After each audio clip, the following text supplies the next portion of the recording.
Hi, welcome back. Thanks for hanging on a few more minutes. Welcome back to the Google News Initiative Digital Growth Program. I am Alistair. I'm a tech trainer and technology journalist, and I've been working in magazines and newspapers since my first job in the late 80s. I'm going to be your guide for the next 40 minutes or so as we progress through this live Google webinar. Now, scroll downwards a little bit. You should find a chat window where my colleague Louise will be responding to your questions. She will be posting links to useful online tools and resources. And she'll also be keeping me in check, feeding me questions, and checking that I'm running to time. So do please feel free to use that chat to ask questions. You're not going to be chatting with each other, but as things come up, if you have questions, put them in there. And at the end, we'll hold a brief Q&A at the end of the session, just before wrapping up. So we're talking 40 minutes maximum, I think, for the whole session. So let's get going. This webinar focuses on optimizing ad revenue. It's part of the advertising revenue workshop. Here's that all-important drone's eye view of the whole program. The advertising revenue workshop is the one there on the right, and the optimizing ad revenue session is us. That's the one second from the top. Now you can see there that there are other modules in the program, so covering a business strategy for publishers, developing an engaging digital audience, developing that audience, getting the best out of your data and understanding your data, and then also other ways of earning revenue from readers, subscriptions, contributions, and so on. So that's the lesson plan overall, and that's where we sit in it. Now, first of all, before we carry on, can I make clear about what we're going to cover in this course and what I'm not going to try and do? So let me quite clear about, we're not going to tell you your business.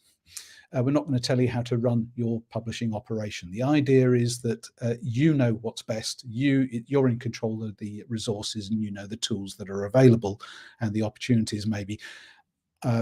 Perhaps you're a small emerging publisher, a medium-sized publisher, or even a large established publisher looking to plug some gaps in your existing digital strategy.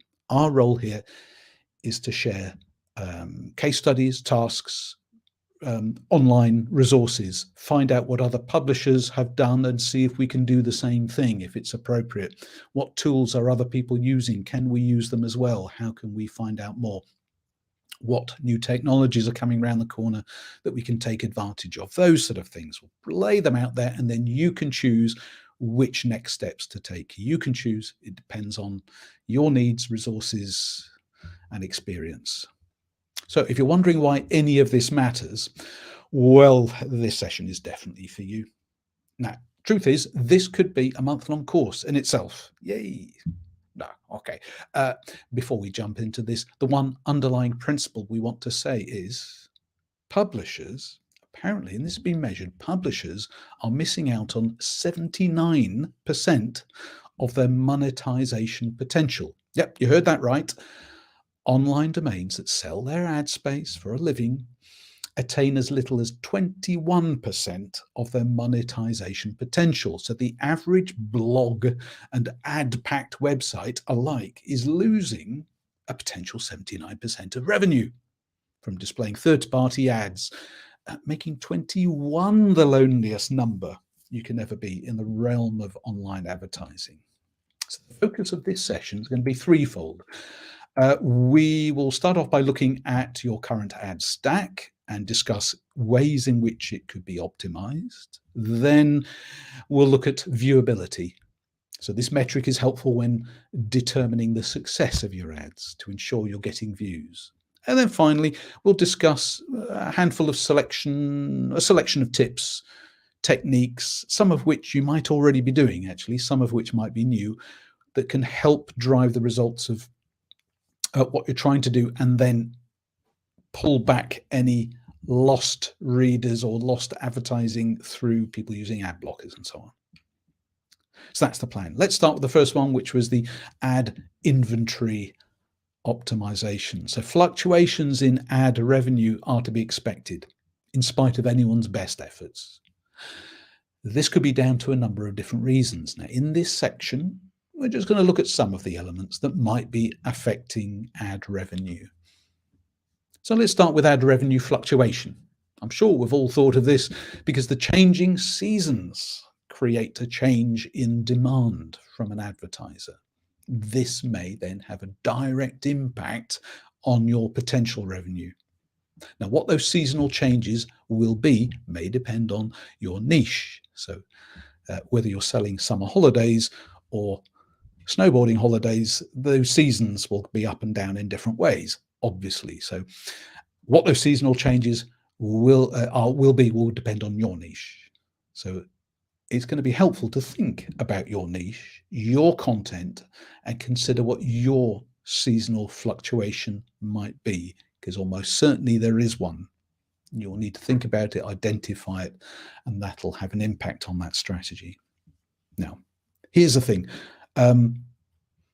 Why should you avoid doing what seems obvious? Now, we often might think that having a prominently sized ad units on our websites look good alongside the content. It makes us look successful as well as anything else. However, in practice, those huge billboard ads you're running on your site might not be the best size for achieving optimal monetization on your site.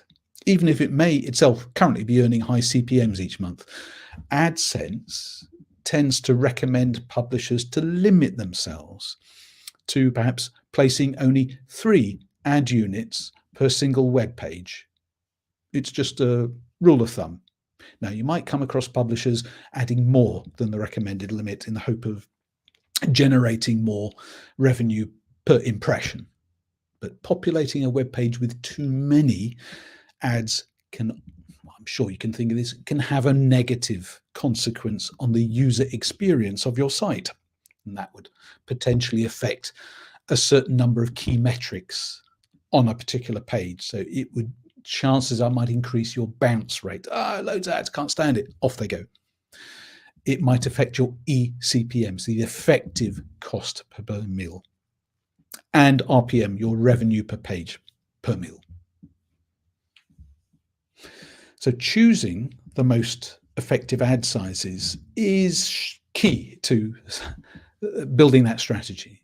So finding the most effective ad sizes for you, relevant to you and your reader and your content. A mixture of looking fantastic, optimally placed, offering the highest CPM, bit of everything. It's finding that right balance. There is no right answer. This is something you will have to work out and evaluate. But a good starting point would be to determine what you consider to be the most appropriate ad slot locations on your pages, as well as defining which ad slots to sell at a premium rate and which can be considered secondary units available for lower market prices. That's a good starting point for building that balance. And get testing. There's no right and wrong here. It's all about test and improve. And I can't stress this enough. It's recommended that publishers experiment with a variety of ad unit sizes, as well as checking various demand sources to help better understand which ad size in which location will yield the highest return. So through A/B testing, you can uncover valuable, or you could uncover valuable conclusions about the behavior of your ad units through data sourced in the experiment, rather than just relying solely on intuition. I'm sure you have great intuition, but let's bring the facts in as well when we make our decisions. It's having a bit of both actually is going to help you make better business decisions about the ad units for revenue optimization.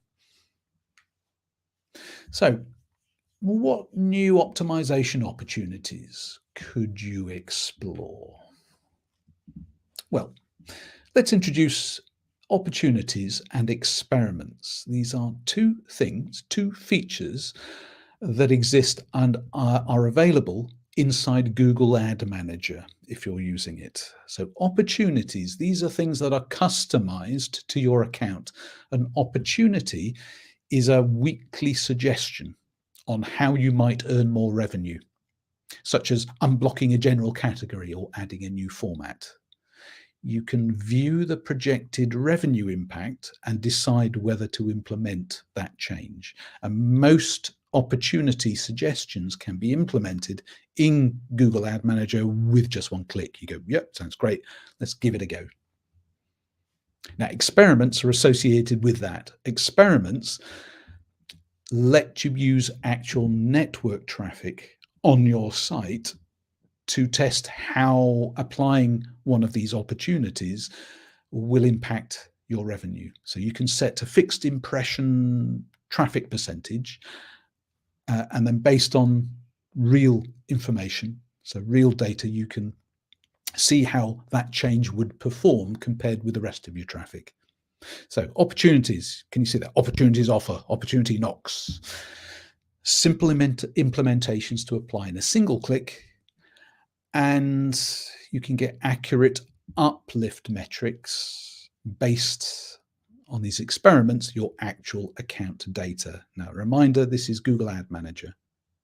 If you're not using Google Ad Manager, you don't have access to this. It's a feature within there. Want to be sure you're aware of it. Also, you'll need to opt in. It's not just sent out automatically. New opportunities will appear in your account in a weekly basis.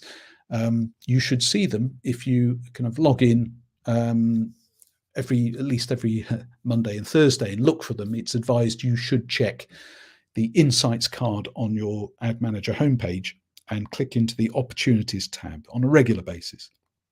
See which opportunities are available for you. Now, you can opt in to also receive weekly email notifications about the opportunities that are appearing in your account. Again, this is for users of Google Ad Manager.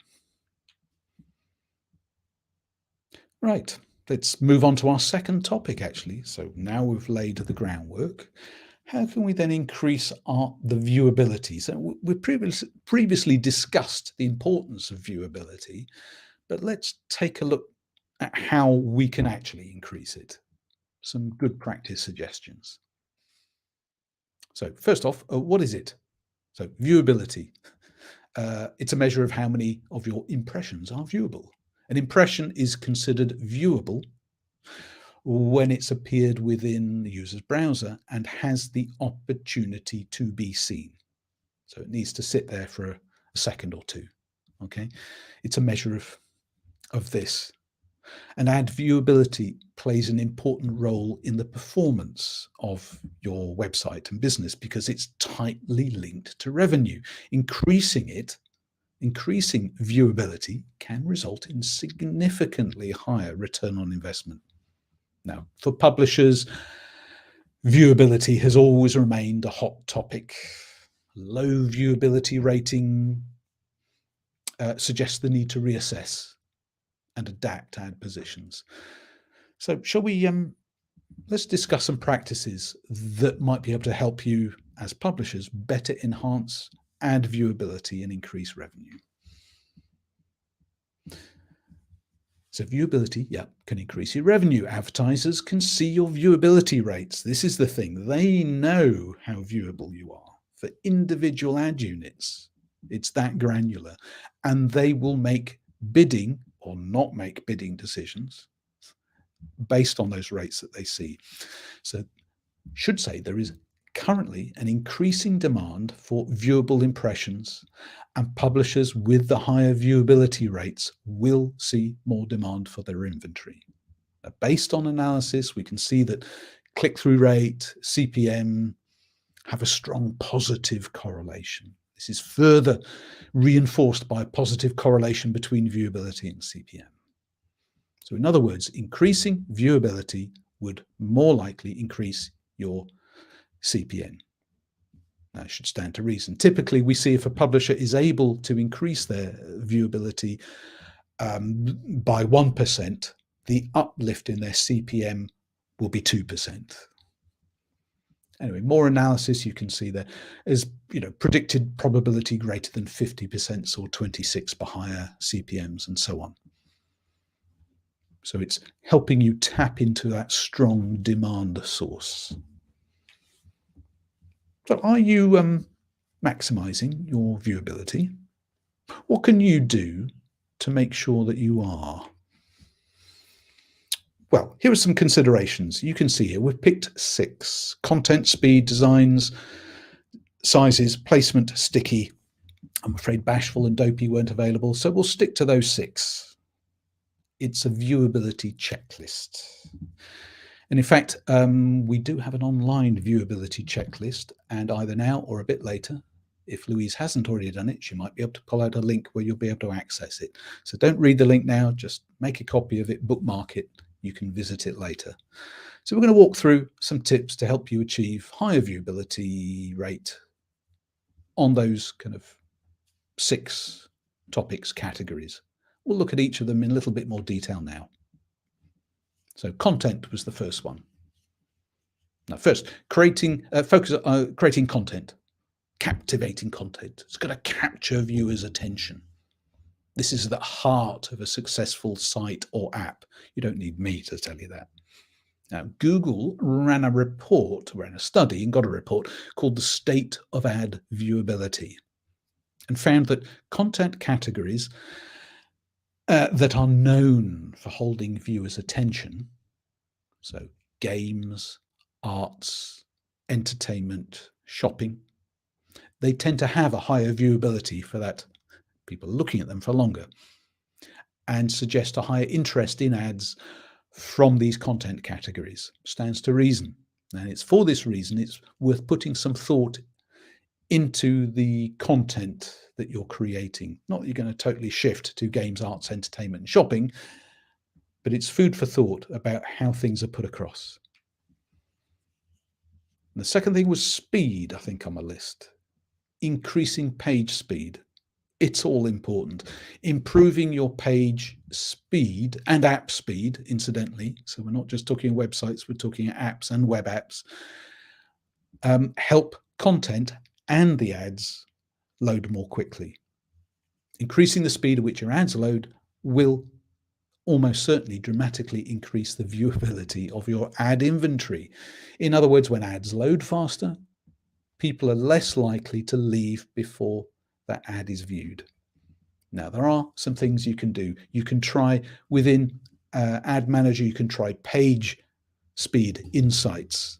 So it analyzes the content of a web page, generates suggestions to reduce latency, make pages load faster. And when they load faster, viewability rates go up. You might like to try the AMP format. It's not a format, it's a set of web development guidelines to ensure your website is fast and user first. You can get app speed reports as well, just like the page speed reports, to see how fast app pages are loading, how long different requests take to complete, to load in your app. You would do all the usual development tricks, lazy loading. So waiting to load an ad and serve it up until someone actually scrolls down and hits that ad. And then it plays, and then it will freeze if they scroll past and then start playing again if they scroll back up. So lazy loading. It can increase the speed of your site overall, reduce time, latency, improve visibility of those ads. And lastly, minimizing passback. So passback is when certain ads send calls from one server to another. They're called passbacks. Fewer of that background chatter will speed up those ads as they load, which again will increase your viewability rates. Responsive designs was on my list. Responsive. So responsive is changing size and appearance based on the screen size and orientation and space. So across desktop, tablet, and mobile, as you can see here. It's not just the type of content that you place on your pages, but how it gets displayed on the pages, depending upon the screen size, whether it's small or big. Building responsive designs into your site can help provide a great user experience, no matter where someone's watching it or consuming that content. So as people spend more time on mobile, it's increasingly important to optimize for the mobile format. Straightforward. Now, a recent report that Google ran revealed that ad viewability is significantly higher on mobile and tablet than on desktop. And that reveals an awful lot and should inform some of the strategy going ahead. Ad sizes was on my list. The importance of using the right ad sizes. So it's recommended that you use ad sizes that have higher viewability rates. Vertical portrait-shaped ads are the most viewable as they stay on screen for the longest amount of time. It's obvious when you think about it.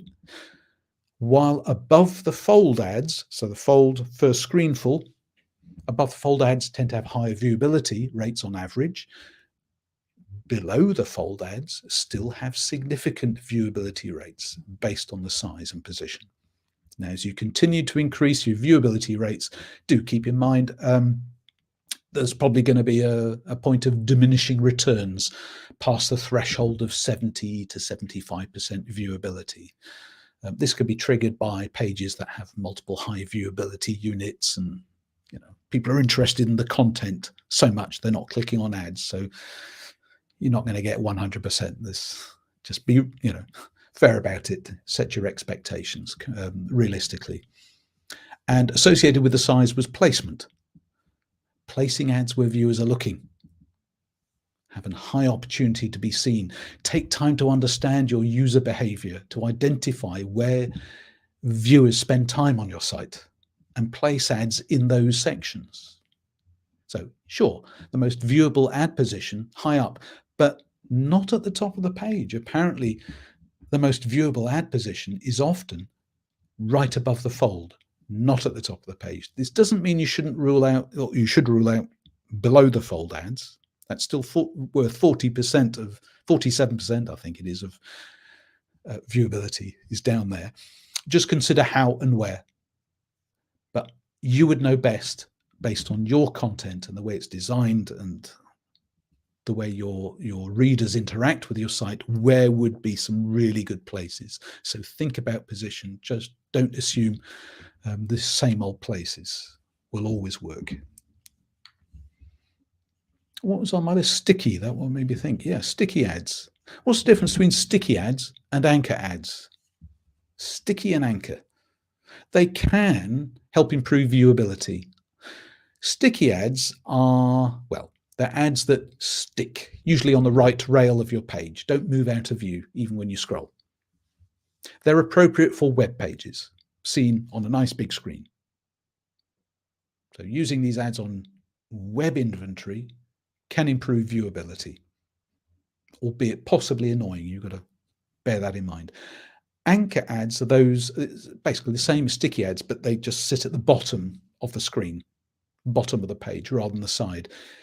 It's more appropriate for mobile inventory. So it sticks at the bottom and it doesn't obscure the content. Now, it's certainly worth A/B testing all of these. Don't just take it from me. Try it.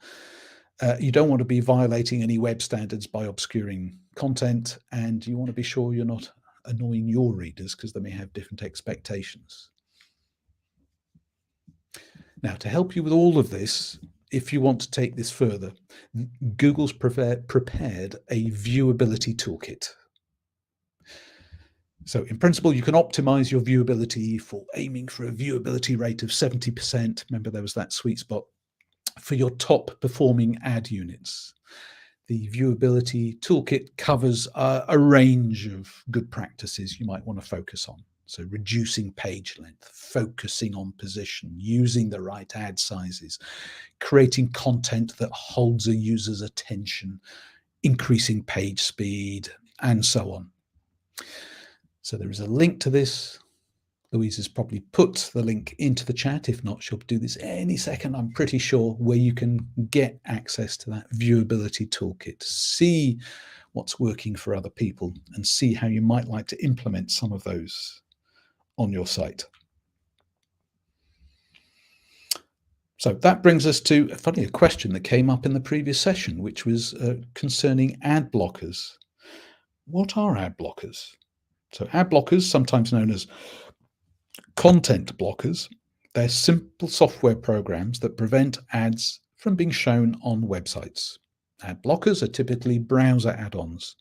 They're available for not just Chrome, but Firefox, Opera, Safari, Internet Explorer, Edge, and so on.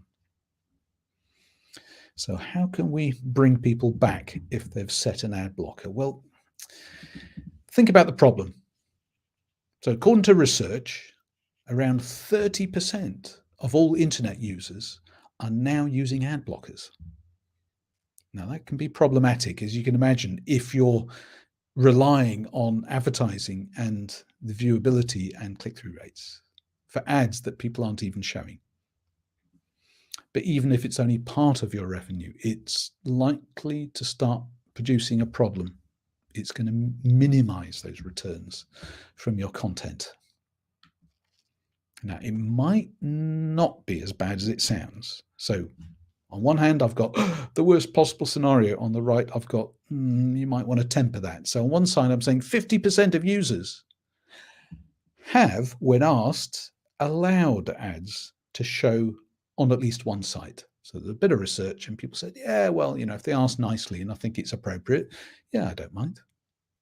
So if you ask them in the right way, a good half of your visitors, your readers, will go with the flow and go, yeah, go on then, because I trust you. Also, the way that's expressed is important because it's also found in research that 54% of users have no idea what you're talking about when you say, do you mind whitelisting us? So a whitelist, so think of your ad blocker as a block list, block all ads, except for these sites. So you can have exceptions. Now, for a long time, it's known as whitelisting, so allow some sites to continue showing their ads. We might want to call it an allow list. So how you phrase that will be important. If you want your readers to add your site to an allowed list, you'll have to explain what it is, because over half of them have no idea. So to help you with that, there is a program and tool called Funding Choices. It's a thing that you can use on your site to identify when visitors turn up at your site using an ad blocker. And when it sees that, you can send them a customized message inviting them to disable it or add you to their allow list. Now, essentially, it's an easy to use messaging tool tagged onto a simple interrogation of what browser is being used. It can help you communicate with users to gather consent or opt-out requests, and they all conform with the European General Data Protection Regulation, so GDPR, and in the States, Californian Consumer Privacy Act, and so on, and help you recover that potentially lost revenue from people who are blocking ads. Now, Funding Choices is a consent management, not content, consent management platform, CMP, if you like. It integrates with Google's advertising platform and services, and it helps you navigate the user choice for privacy regulations. As I said, it's been approved by the Interactive Advertising Bureau and Europe's Transparency and Consent Framework. So it works with these regulative bodies. So it's worth following through. So are you planning what's necessary to win back any lost revenue? Well, we can get started with Funding Choices. So 3 points here. And if you want to get started with Funding Choices and you have no idea where to start, Louise will put a link to where you can get started with Funding Choices into the chat. Either she's done this or is going to do this quite shortly, so look for that.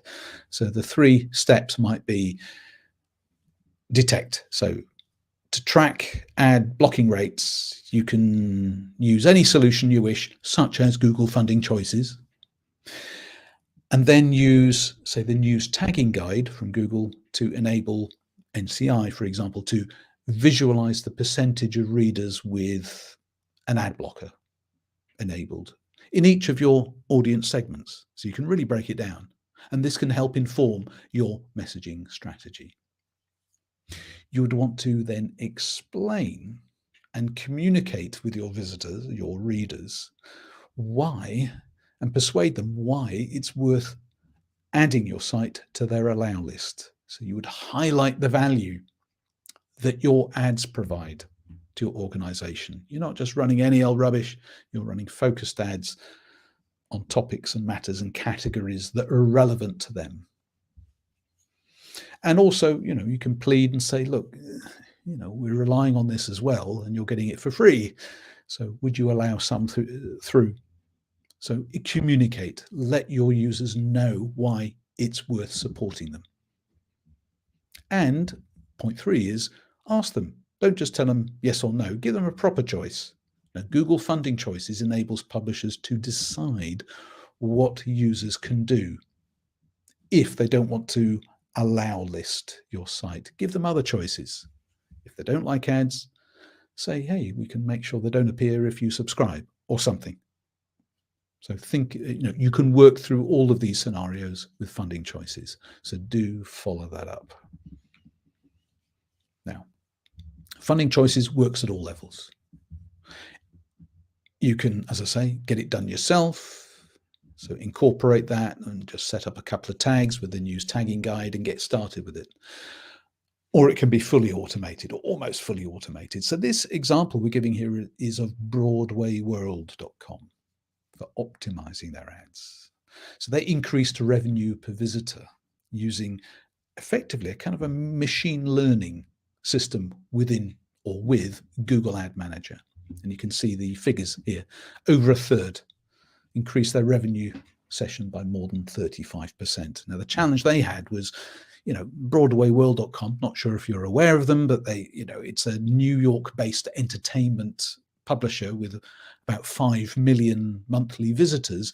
And they were deliberately looking for new techniques to grow their revenue while enhancing the visitor experience.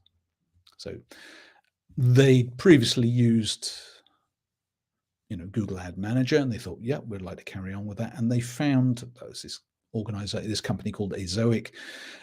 So they're a Google certified publishing partner to scale some experiments up, manage the progress of the goals they were setting for these experiments. And it was, in a sense, programmatic revenue, balancing programmatic revenue alongside that user experience. So without disrupting the whole site, based on thousands of machine optimized simulations, each or every visitor shown unique ad experiences. I mean, this is going, the whole hog, going the full range here, what's possible. So by having this level of automation, they can mitigate the immediate need to keep adjusting the account when direct deals had been filled or compliant, because it was like a combination of different solutions. So that's worked for them, going the full automation route, basically. So here are the 3 topics that we covered in this session. So we started looking at ad inventory optimization. So opting in to opportunities. Do you remember that? The opportunities will be delivered into your Google Ad Manager account. Check through them regularly. You can opt into receiving emails to that effect to let you know what's going on. Then we looked at ways of increasing your ad viewability. If you can increase the viewability, performance of your site as well, your viewability goes up. Remember, people who want to advertise using your website, they see the numbers, they see the viewability ratings. And if they're good, they will compete and pay more for them.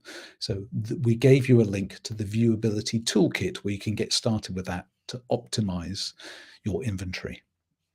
And then we finished off with a couple of things mentioning about recovering lost revenue, specifically using this tool called Funding Choices. There may be others, but it's a great tool because it, as I say, all in one, it identifies when a visitor has an ad blocker on and then can automate the message that gets sent out to them to say, would you like to do something else? Would you allow ads on the site? Would you like to subscribe? Would you like to do this, that, the other? So Funding Choices isn't just one size fits all. You can adapt it very easily. and set targets. So those are the three things we covered in this session, which brings us near the end and just enough time to see if there were any questions brought up into the chat as we went through. Now, let me just have a look. I think there was a question. Was it Corinne Podger? Was asking, how do news outlets maximize their opportunities for digital advertising in countries where data costs are higher rather than lower? Now, it's a good question. And when I say a good question, it means I don't have an answer for you on this. I don't have a glib answer to say, how do you do it?